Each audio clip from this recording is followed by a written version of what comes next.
Você já se imaginou vivendo sem eletricidade, sem transporte rápido, sem livros ou acesso à informação? Sem luz à noite, internet, telefone, sem sequer um rádio para ouvir o mundo lá fora?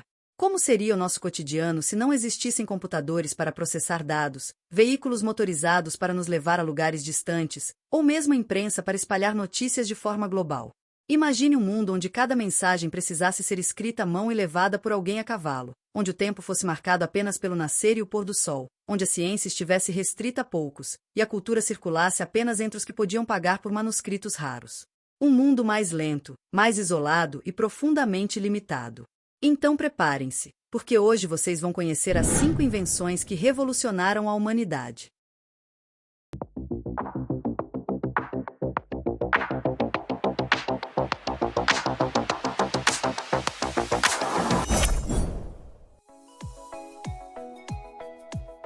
A imprensa tipográfica organizada por Johannes Gutenberg na Europa, entre 1440 e 1450, representou uma das maiores transformações tecnológicas da história.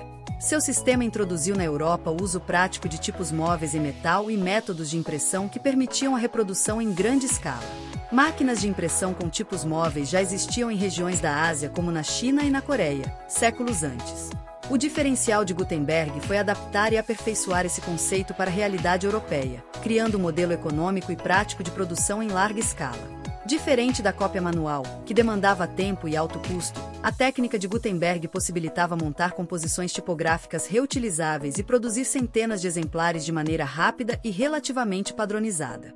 O funcionamento da prensa envolvia alguns componentes essenciais: os tipos móveis de metal, que eram pequenas peças individuais representando letras, a matriz para fundição rápida e uniforme, a prensa mecânica, adaptada de prensas usadas na vinificação, para aplicar pressão, e a tinta base de óleo, resistente e durável para impressões. A liga metálica empregada nos tipos móveis era composta basicamente por chumbo, estanho e antimônio, combinação que proporcionava baixo ponto de fusão, boa fluidez na fundição e durabilidade das letras. O processo seguia uma lógica simples: os tipos móveis eram alinhados para formar uma página completa, entintados e pressionados sobre o papel. Após a secagem, as folhas estavam prontas para distribuição em larga escala. Os resultados imediatos foram impressionantes. O custo de produção de livros caiu drasticamente, tornando-os acessíveis a um público muito maior. Textos em línguas vernáculas, ou seja, as línguas locais faladas pelas pessoas no dia a dia, começaram a circular com frequência crescente na Europa, rompendo a exclusividade do latim no meio intelectual. Isso contribuiu significativamente para a difusão de ideias, estimulando o avanço científico, a expansão da alfabetização em movimentos sociais e religiosos, como a Reforma Protestante. Um exemplo concreto do êxito técnico e comercial foi a Bíblia de Gutenberg, que demonstrou a qualidade tipográfica e a viabilidade da impressão com tipos móveis na Europa. O legado da imprensa tipográfica se estende muito além de sua época. Ela não apenas multiplicou o número de livros disponíveis, mas também padronizou a forma como o conhecimento era transmitido. Criou mercados de informação, aumentou a confiabilidade dos textos e estabeleceu as bases da comunicação em massa. A partir dela surgiram jornais, revistas e, a longo prazo, todo o modelo de sociedade informada que conhecemos hoje. A máquina a vapor é um dos marcos fundamentais da Revolução Industrial e da transformação tecnológica da sociedade moderna. Seu princípio básico consiste em converter a energia térmica do vapor em trabalho mecânico, seja rotativo ou alternativo. Antecedentes experimentais, desde a Eulípila de Héron, datada entre 10 e 70 d.C., até modelos do século XVII, mostrando que a ideia de empregar o vapor para gerar movimento já existia muito antes, mas foi somente entre os séculos XVIII e XIX que a engenharia prática transformou o vapor em força motriz industrial. Edward Somerset descreveu em 1663 modelos e ideias para um Water Commanding Engine, motor de comando de água, que eram principalmente propostas experimentais e demonstrações de conceito, sem registro de funcionamento plenamente operacional.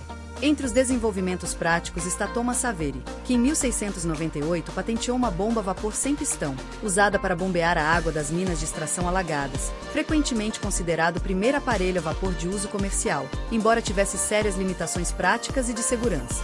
Em 1712, Thomas Newcomen, em colaboração com John Cayley, construíram um motor atmosférico que usava condensação no cilindro para criar vácuo, e James Watt, a partir de 1765, introduziu o condensador separado e outras melhorias que aumentaram significativamente a eficiência. O funcionamento é relativamente simples. A água é aquecida até se transformar em vapor. Esse vapor é direcionado para um cilindro onde sua expansão desloca um pistão, e esse movimento linear pode ser convertido em movimento rotativo por meio de uma biela ou manivela, acionando engrenagens e eixos, convertendo a energia do vapor em energia mecânica utilizável. A inovação que realmente mudou tudo para o transporte veio com o uso do vapor de alta pressão. Essa tecnologia foi pioneira com o engenheiro britânico Richard Trevithick, no início do século XIX.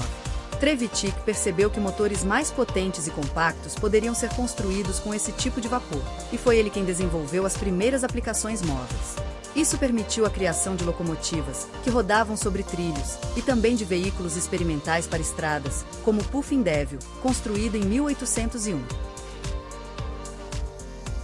Entre as inovações mais relevantes estão os sistemas de condensação, reguladores de velocidade e aperfeiçoamentos de vedação e transmissão.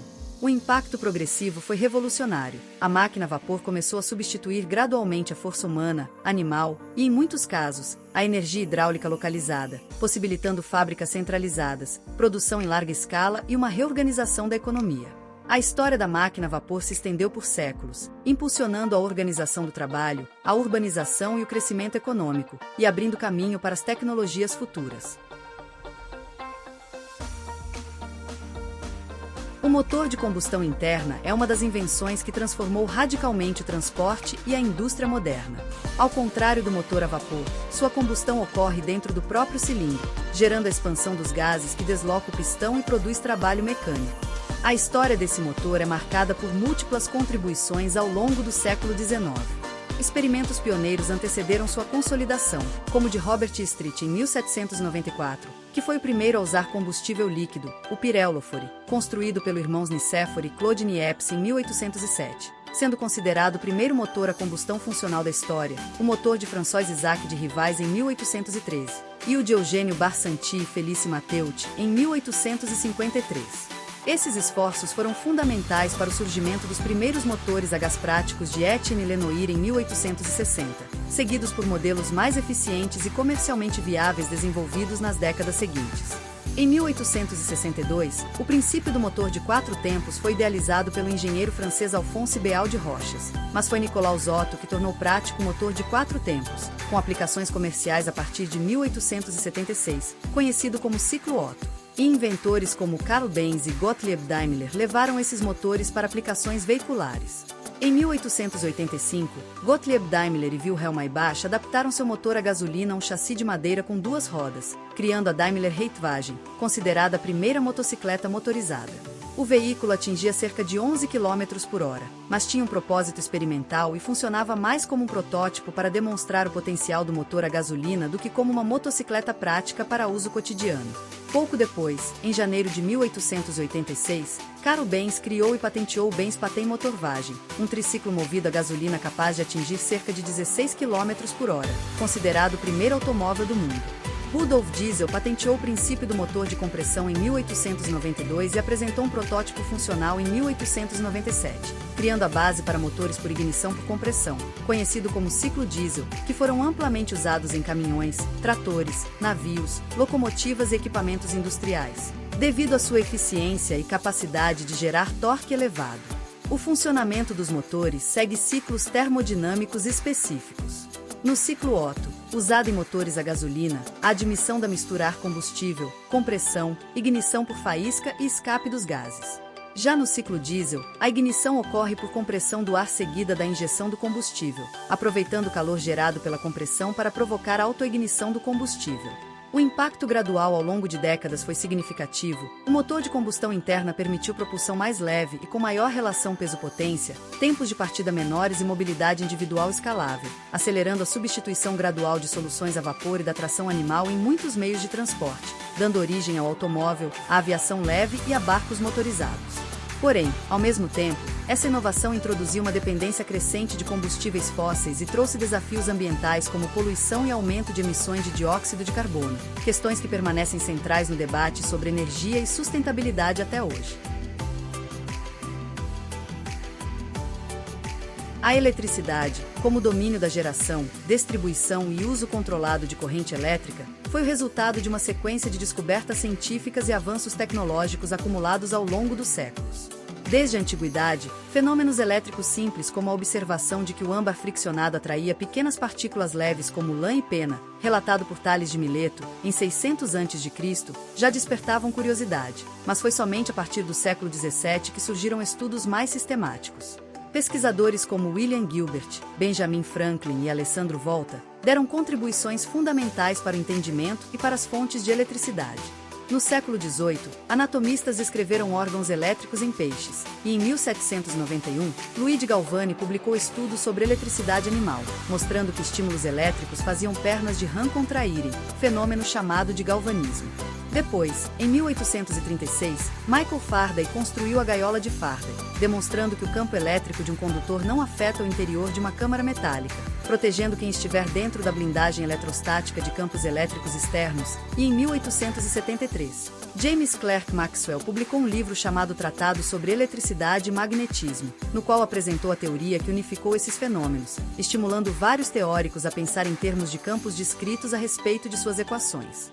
Do ponto de vista físico, os conceitos centrais incluem carga elétrica, campo elétrico, diferença de potencial, corrente e resistência, além de leis fundamentais como a Lei de Ohm, publicada por George Ohm em 1827. As equações de Maxwell, que unificaram eletricidade e magnetismo, permitiram que esses conceitos fossem interpretados em termos de campos, servindo posteriormente de base para aplicações práticas na engenharia.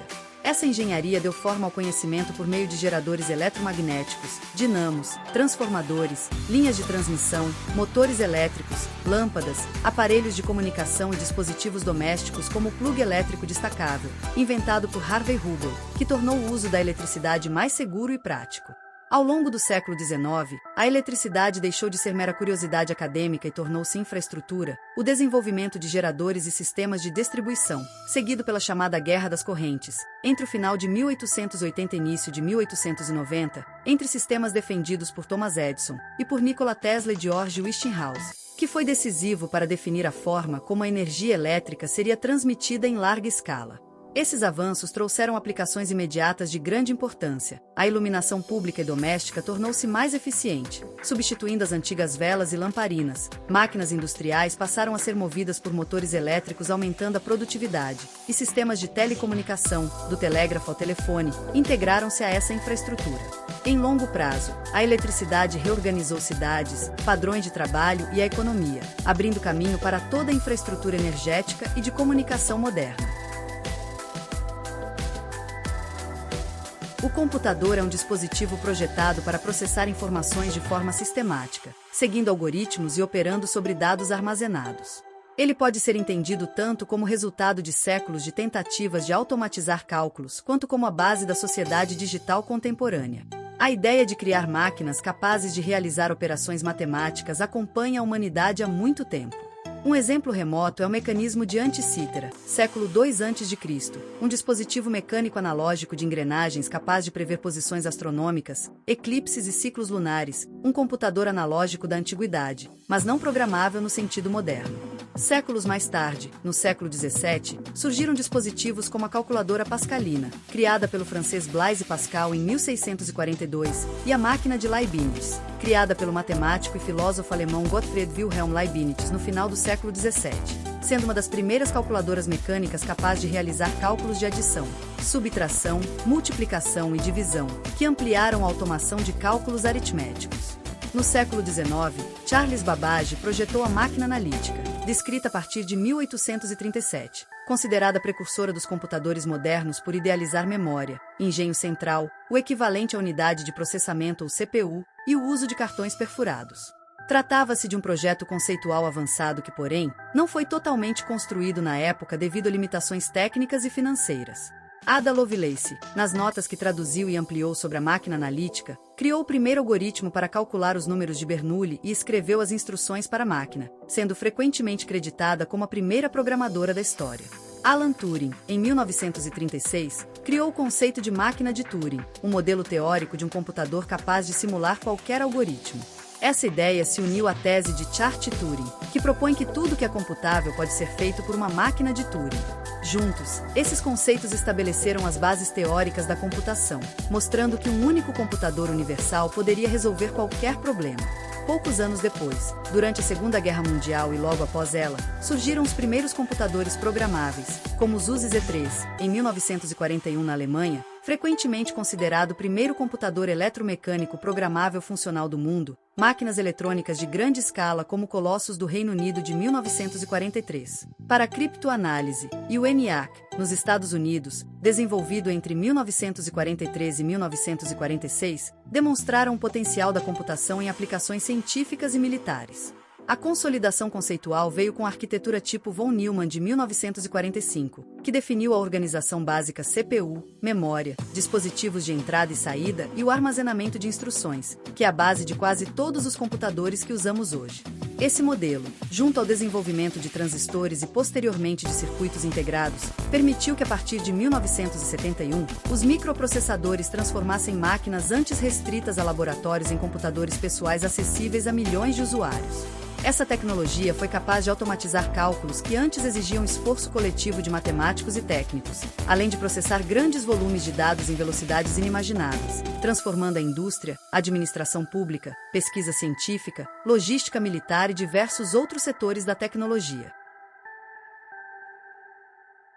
Muitas das coisas que hoje parecem simples e naturais, como acender uma lâmpada, abrir um livro, fazer uma chamada ou acessar um site, são frutos de invenções que mudaram completamente a forma como vivemos, trabalhamos e nos comunicamos. Elas não apenas facilitaram a vida, mas redefiniram o que é possível. Sem essas criações, nossas cidades seriam diferentes, nossa rotina muito mais restrita, e o acesso à ciência, à cultura e à tecnologia seria praticamente impossível. Essas invenções estão tão presentes que só percebemos sua importância quando imaginamos um mundo sem elas. Se você gostou do conteúdo, deixe seu like, compartilhe o vídeo e deixe sua sugestão nos comentários. Não se esqueça de se inscrever no canal e ativar o sininho, para não ficar de fora dos próximos conteúdos. Até a próxima!